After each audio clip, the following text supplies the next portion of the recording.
Brother and sister relationships are very important. It's important during that childhood time, and it's important as adults because that's going to be the closest family that you have when you're an adult.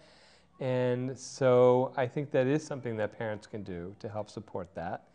And one thing, it's sort of a paradox, but one way to support it is to have special time with each child separately, because this then helps them later play together.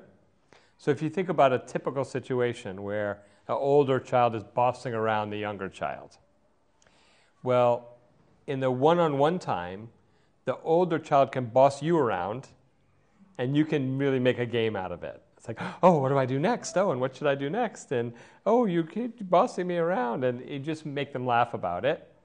And that lowers their need to boss their little brother or little sister around. Then the younger one has special time with you, and they get to be the strong one, because they're always the weaker one. They're always the slower one. They can never keep up. And so the younger one in a special time will say, let's race. And they get to beat you in the race. And a lot of parents are afraid.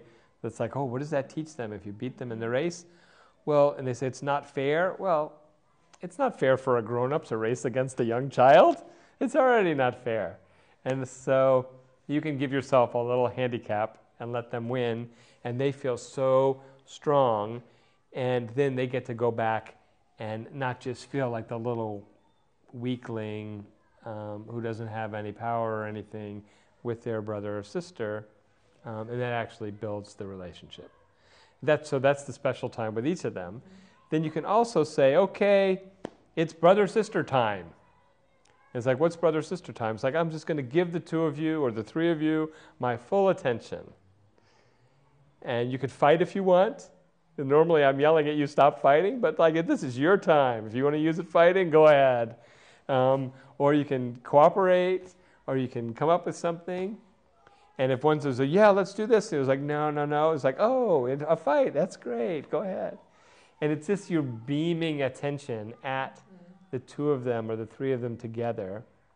And it has this magical ability to kind of improve their relationship and get them to get along better together.